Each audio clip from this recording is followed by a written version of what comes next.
इस कलयुग में अगर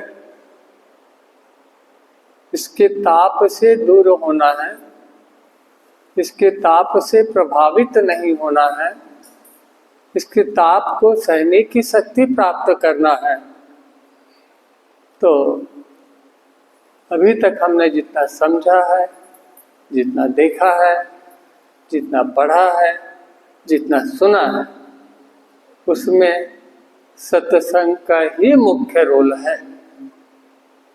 क्योंकि सत्संग से हमारे भीतर जो संशय होती है वह संशय समाप्त हो जाता है। सत्संग के माध्यम से हमारी जो अज्ञानता होती है वह अज्ञानता भी दूर हो जाती है। तो निश्चित है जब अज्ञानता दूर हो जाएगी, संशय समाप्त हो जाएगा, तो ज्ञान की उत्पत्ति होगी। ज्ञान की उत्पत्ति होगी तब हमें समझ में आएगा कि हम कहाँ हैं, हम क्यों हैं, क्यों आए हैं यहाँ, ये संसार क्या है और भगवान क्या है।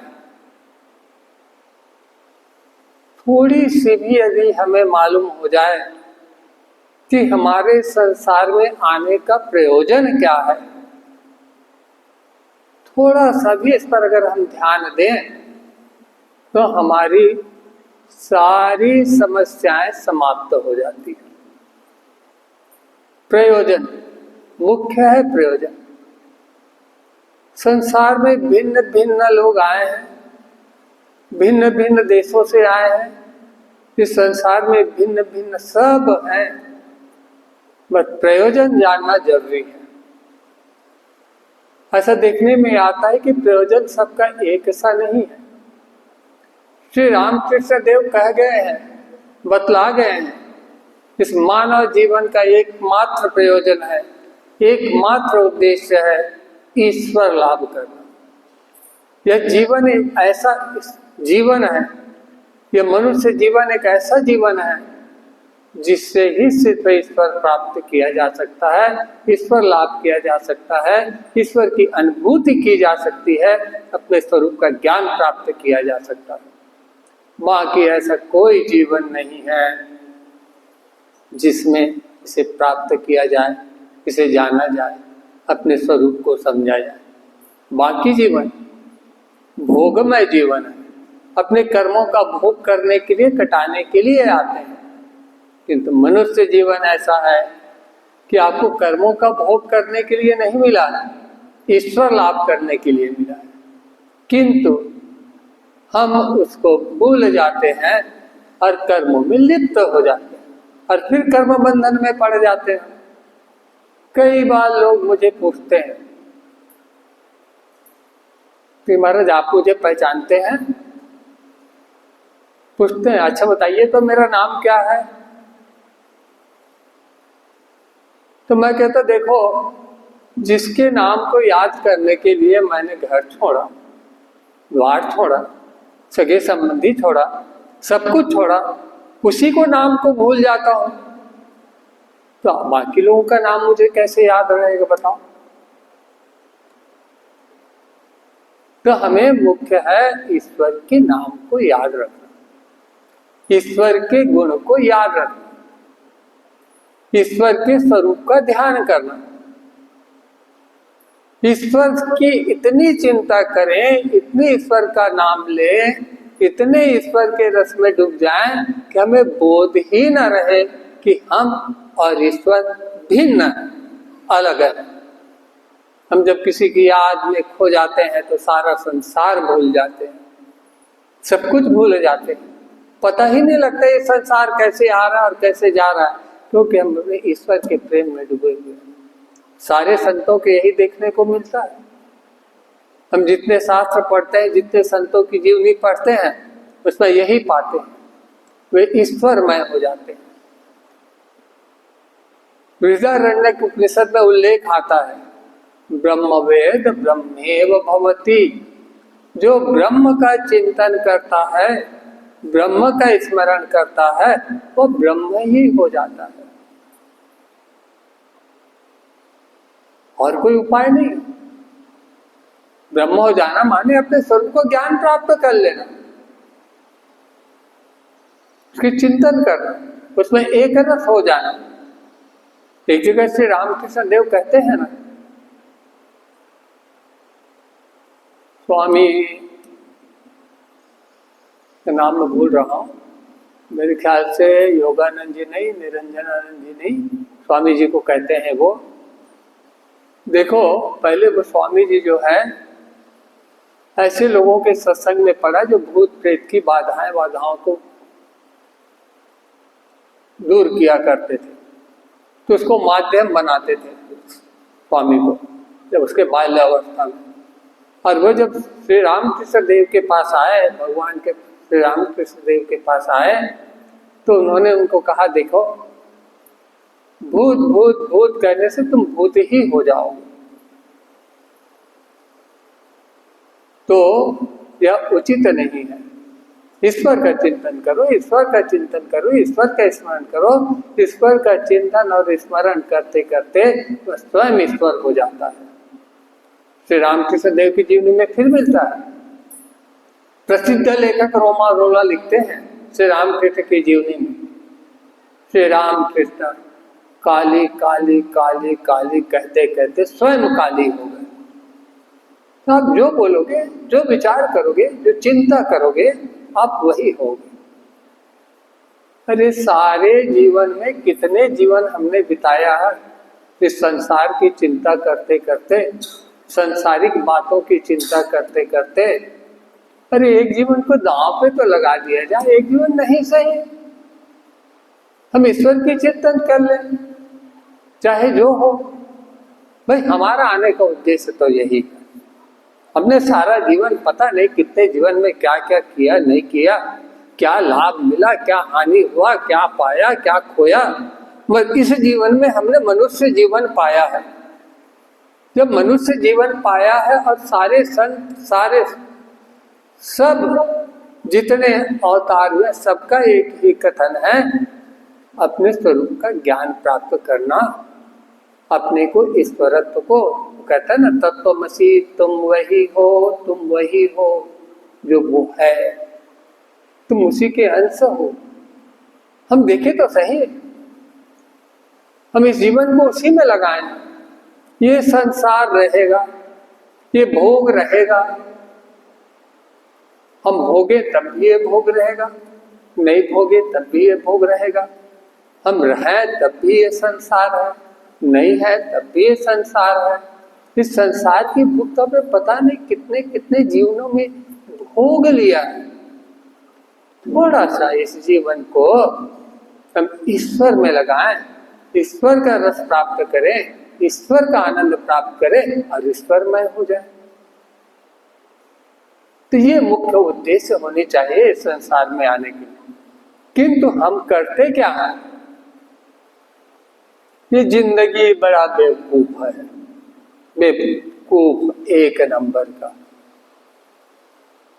हम सोचते हैं हम दूसरों को बेवकूफ बना रहे हैं। कुछ होता रहे, हमने बोला उसको अच्छा बेवकूफ बनाया, इसको अच्छा बेवकूफ बनाया, अपने संसार के कार्य को निपटाने के लिए। किंतु हम भूल जाते हैं, हम दूसरों को बेवकूफ बनाते बनाते खुद बेवकूफ बन जाते हैं।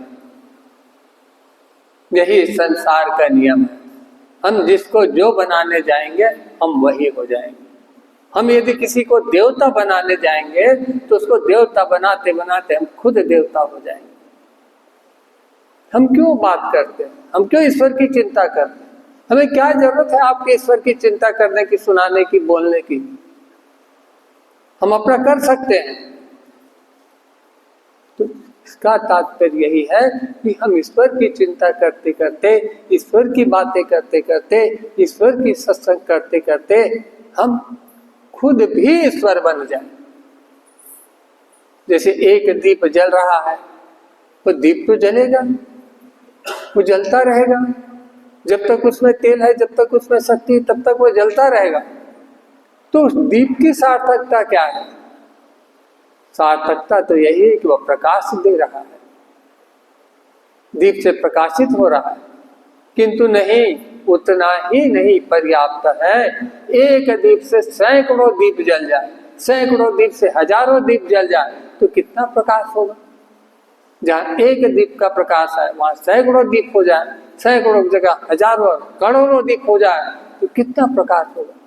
पूरा जीवन जगमय हो जाएगा, संसार जगमय हो जाएगा। तो हमारा उद्देश्य भी यही है, हम खुद जिए, हम खुद जले, हमारा खुद का दीप जले और हमारे संपर्क में आने वाले लोगों का भी दीप जल जाए, उनको भी ज्ञान प्राप्त हो जाए, उनको भी अनुभूति हो जाए ईश्वर का। तो इसीलिए कहते हैं कि हमें ईश्वर की चिंता करनी चाहिए, हमें ईश्वर की चर्चा करनी चाहिए, हमें ईश्वर की बातें समझानी चाहिए।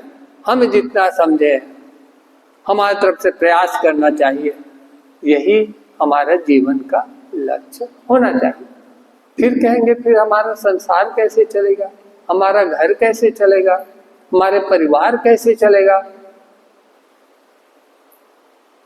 चलेगा, जिसकी आप चिंता करेंगे वो उसकी व्यवस्था करेगा, वो व्यवस्था कर देता है। स्वामी विवेकानंद की जीवनी में देखने को मिलता है, पिताजी की जब शरीर चला गया तो सारा दायित्व स्वामी जी के ऊपर आ गया। स्वामी जी अपने माता की और अपने भाइयों की देख रेख का दायित्व स्वामी जी के ऊपर आ गया। वही बड़ा था, बड़ी चिंतित कैसे किया जाए। जिसे स्वामी जी को पिताजी के रहते हर कोई आदर करता था, हर कोई उससे कुछ भी करने के लिए उनके लिए तैयार था, उसको छोटी सी नौकरी के लिए दर दर जाने की जरूरत पड़ गई। श्री रामकृष्ण देव के जीवन में आए स्वामी जी, भगवान श्री रामकृष्ण देव ने स्वामी जी को भेजा, जाओ माँ के पास मांग ले, जरूर देंगे जो मांगोगे। स्वामी जी गए माँ के पास अपनी समस्या का निवारण के लिए। आप लोग तो जानते हैं, सुने हैं, स्वामी जी क्या मांगते हैं, मुझे ज्ञान दो, मुझे भक्ति दो, मुझे वैराग्य। नहीं मांग पाते संसारिक जीवन, नहीं बोल पाते मेरे घर वालों की व्यवस्था कर, ज्ञान भक्ति वैराग्य मांगते। एक बार नहीं 3 बार होता है। लौट के आते हैं तो ठाकुर कहते हैं मांगा, बोला तो बताते हैं मैंने तो ऐसा बोला। नहीं नहीं जाओ, दूसरी बार भेजते, जाओ मांग। फिर भी जाते, फिर भी नहीं मांग पाते। तीसरी बार भेजते हैं, तीसरी बार भी नहीं मांग पाते। आखिर में भगवान कहते हैं, श्री रामकृष्ण देव कहते हैं, जा, तेरे लिए मोटे अन्न और मोटे वस्त्र की कमी नहीं होगी। हमें क्या चाहिए, हमारी क्या आवश्यकता है,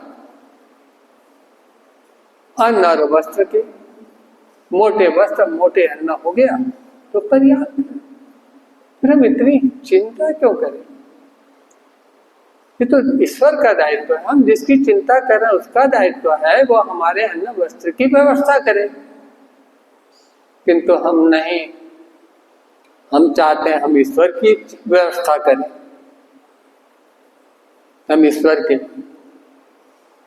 उनका दायित्व है, हम उसकी चिंता करें, वो हमारी चिंता करते हैं। हम तो कहते हैं हम तो बहुत अच्छे हैं, क्योंकि ठाकुर अपने नाम पे सब कुछ मंगाते हैं भक्तों से। भक्त लाते क्या क्या नहीं लाते, और भोग कौन करता है, हम लोग करते हैं। तो ठाकुर हमारे लिए कर रहे हैं, ईश्वर हमारे लिए कर रहे हैं। हम जिसकी चिंता कर रहे हैं वो हमारी चिंता हमसे ज्यादा कर रहा है। हम भले भूल जा रहे हैं उनको, किंतु वो हमें नहीं भूल रहा है। किंतु हमारा तो अलग ही है। हम दूसरे को जब देखते हैं तो हंसते हैं, देखो कैसा है, इसको देखो कैसा है। ये सांसारिक बातों में आके हम दूसरों को देख के हंसते रहते हैं, किंतु हम भूल जाते हैं। कहते हैं हंस लो, जितना हंसना है हंस लो दूसरों को देख के, किंतु ये मत भूलो कि हंसते हंसते एक दिन हम ही हंसी के पात्र बन जाएंगे। आज हंसने का समय है। पता नहीं लगता कब बालक से कब यौवन में प्रवेश कर जाते हैं और यौवन से कब बुढ़ापा आ जाता है, समझ में नहीं आता। दूसरों को देखते देखते, दूसरों को हंसते हंसते, दूसरों की चुगली करते करते, दूसरों से ईर्ष्या करते करते, दूसरों से द्वेष करते करते बचपन से लेकर बुढ़ापा आ जाता है। यही जीवन का सत्य बना लिया। भूल जाओ ये हंसना। हमारा जीवन जो मिला है उसको सुधारने के लिए है, बिगाड़ने के लिए नहीं है। तो इसलिए हम आते हैं। आप देखते हैं ना, सवेरे का खिला हुआ फूल शाम को मुरझा जाता है। कितना भी सुंदर हो, कितना भी अच्छा हो, कितना भी महक हो, सवेरे का फूला पुष्प शाम को मुरझा के गिर जाता है। हरे पत्ते सूख जाते हैं। हमारा भी जीवन वैसे छोटा है। हम बहुत लंबा काल लेकर नहीं आए। यहाँ तक के रावण के संबंध में कहा गया, रावण की जब जन्म हुआ तो बड़ा शोर हुआ। बोले काहे का शोर है? बोले रावण का जन्म हुआ है। और देखते ही देखते फिर जोर से आवाज आई, फिर शोर हुआ। क्या हुआ? रावण की मृत्यु हो गई। तो वही हाल है, अभी आए नहीं, अभी जाने का टाइम हो जाएगा। तो इसीलिए कहते हैं अपने को ईश्वर की चिंता में बिताओ। ईश्वर की चिंता करने के लिए पहली शर्त है त्याग। जब तक हम त्याग नहीं करेंगे तब तक ईश्वर की चिंता ठीक से नहीं होता। क्योंकि त्याग नहीं करेंगे तो जो कुछ है उसी की चिंता पहले होगी, फिर बाद में दूसरे की चिंता होगी। तो ईश्वर की चिंतन करने के लिए त्याग की पहली शर्त। हमें त्याग में प्रतिष्ठित तो होना होगा, बिना त्याग के नहीं होगा। त्याग का तात्पर्य ये नहीं है कि ये सब फेंक दो, वो सब फेंक दो, ये सब छोड़ दो, वो सब छोड़ दो। जैसी अवस्था है, जैसा हमारा दायित्व है, उसके अनुसार त्याग होगा। मन से त्याग करना, आसक्ति का त्याग करना। हाँ, हमें भोजन की आवश्यकता होती है। आप बोले हम भोजन का त्याग कर देंगे तो शरीर चलेगा कैसे? किंतु नहीं, हमें भोजन चाहिए, अच्छे पकवान चाहिए, अच्छे खाना चाहिए, सब अच्छे अच्छे चाहिए। ये अच्छे के चक्कर में हम उसी में फंस जाते हैं। वो अच्छा हमें संसार में फंसा देता है। उस अच्छे के लिए हम क्या क्या नहीं करने लग जाते हैं। दुष्कर्म भी कर लेते हैं अच्छे के लिए, अपने अच्छे के लिए। कहता नहीं, त्याग, वैसा त्याग होना चाहिए, मानसिक त्याग होना चाहिए। और जो कुछ भी हमें उपलब्ध है उसे ईश्वर का प्रसाद समझकर,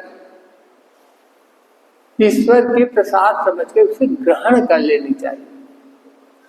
हम लोग जब हमारे थाली में भोजन आता है तो सोचता अरे ये अच्छा नहीं है, वो अच्छा नहीं, इसका टेस्ट अच्छा नहीं, इसका स्वाद अच्छा नहीं। अरे भाई, तुम स्वाद लेने आए हो इस संसार में, सारा जीवन तो स्वाद लेते आए हो। कम से कम इस जीवन में प्रसाद तो ग्रहण करो।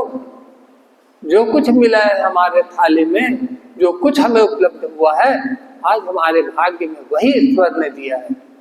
उसी को यह मानकर आज का हमारा ईश्वर का, हमको ईश्वर के द्वारा ये दिया हुआ है, ये सोच के अगर ग्रहण करें तो वो त्याग हो जाएगा।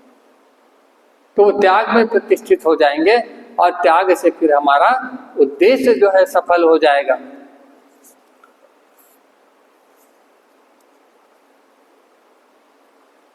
और त्याग के संबंध में कहा गया है कि त्याग जो है अहिंसा से भी बड़ा है।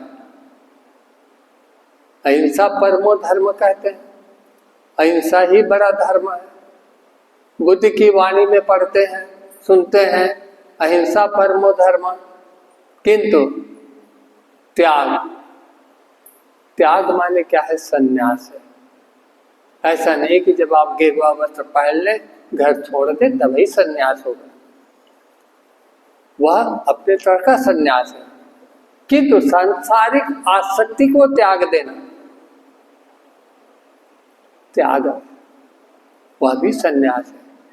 ईशावास्योपनिषद के पहला मंत्र के पहले लाइन में कहता है, ईशावास्यो इदं सर्वम्,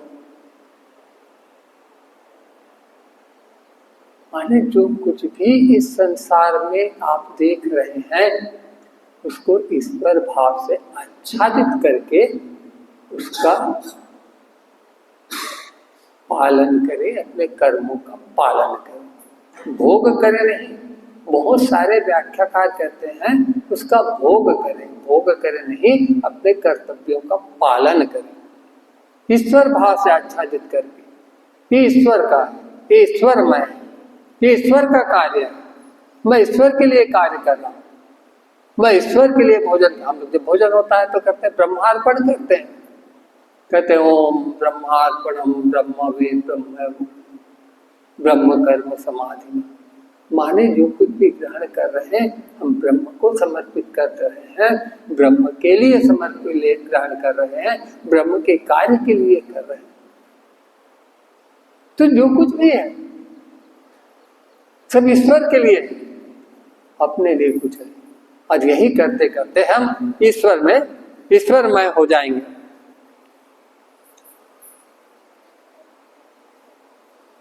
अब कहेंगे तो ऐसी स्थिति में क्या किया जाए? भाई जीवन तो छोटा है, इतना बड़ा जीवन तो है नहीं, तो इस छोटे जीवन को ईश्वरमय बनाकर जिए, यही जीवन का सार है। इसलिए श्री रामकृष्ण देव कहते हैं कि मानव जीवन का उद्देश्य ईश्वर लाभ करना है। ईश्वर लाभ कर लें, फिर उसके बाद जो कुछ भी करें, ईश्वर का ज्ञान हो जाए, ईश्वर का लाभ हो जाए, फिर संसार में रहो, कोई आसक्ति नहीं। उदाहरण भी देते हैं श्री रामकृष्ण देव, कहते एक मछली है, बंगला में ठाकुर कहते, इधर पता नहीं हिंदी उर्दू में क्या कहते हैं, हमें तो पता नहीं है।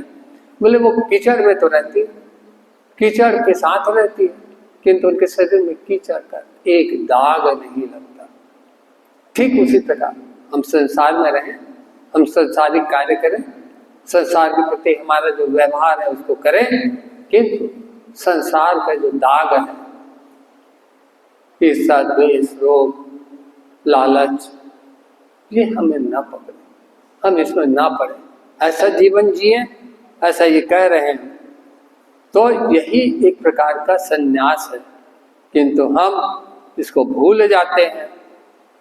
हम इस क्षण भंगुर संसार में, इस क्षण भंगुर जीवन में उलझ जाते हैं, लग जाते हैं, भूल जाते हैं हमारे आने का उद्देश्य, इस जीवन का उद्देश्य। तो इसीलिए कहते हैं सत्संग करो, सत्संग करो, सत्संग करो, जो मिल जाए उसे सत्संग करो। संत मिले तो संत का सत्संग करो, नाम का सत्संग करो, भगवान के नाम का सत्संग करो, भगवान के रूप का सत्संग करो, भगवान की लीला का सत्संग करो। माने यही है, एक तरफ संसार के भोगों का, उसकी आसक्ति का त्याग, और दूसरी तरफ उसी आसक्ति को भगवान के चरणों में लगा दे, भगवान के नाम में लगा दे, भगवान के रूप में लगा दे। तो यह एक प्रकार यह संन्यास है, यह त्याग ही संन्यास हो जाएगा। तो सबके लिए श्री रामकृष्ण देव कहते हैं तुम ईश्वर का नाम पकड़ के संसार करो, कोई दोष नहीं, आप करिए। हर कोई तो सन्यासी नहीं हो सकता, हर कोई सन्यासी हो गया तो उसको खिलाएगा कौन? तो तुम ईश्वर का नाम लेके, ईश्वर के कार्य समझ के आप जो है संसार करिए, कोई दोष नहीं है, कहते हैं श्री रामकृष्ण देव ऐसा कहते हैं। तो जीवन क्षणिक है, समय क्षणिक है, इस क्षणिक जीवन में, इस क्षणिक संसार, क्षणिक समय में आप निश्चय करिए कि आपको क्या करना है।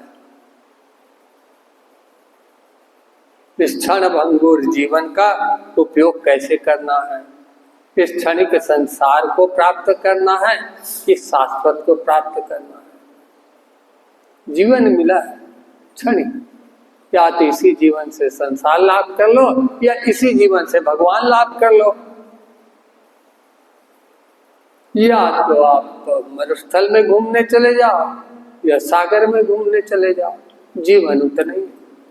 तो जो करना है आपके ऊपर है, आप जैसा चाहेंगे वैसा होगा।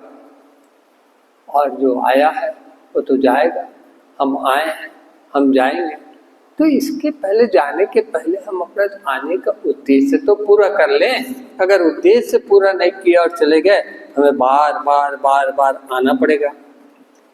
क्षमता भी एक ही है, उसी क्षमता से जो चाहे वो कर सकते हैं, जो चाहे प्राप्त कर सकते हैं, और जो नहीं चाहे उसे छोड़ देना पड़ेगा। इसलिए कहा गया है, जो दिन आवहि सो दिन जावहि, जो दिन आया है वो दिन जाएगा।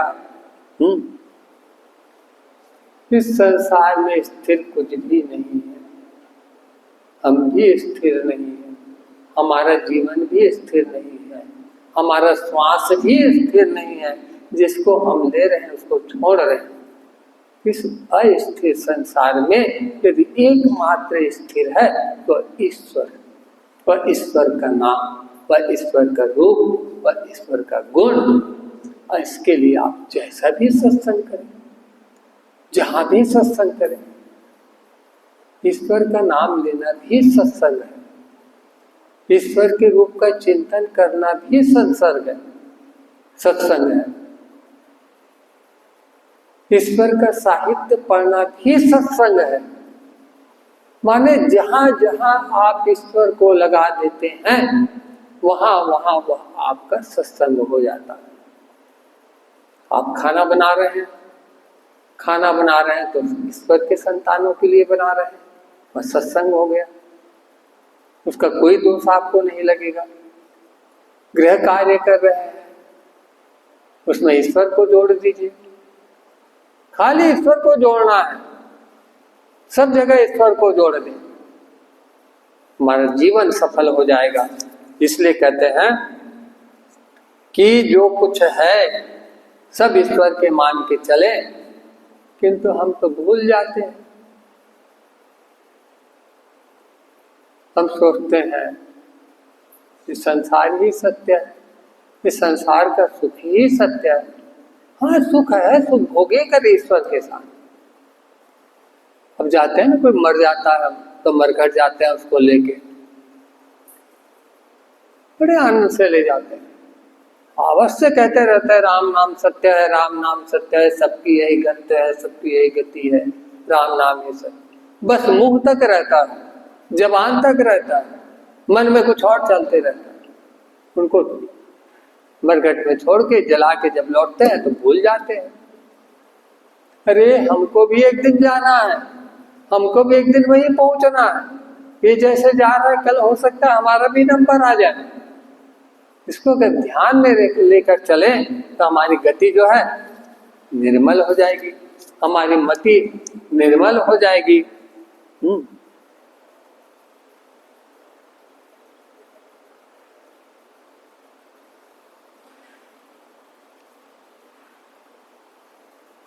टाइम हो गया क्या?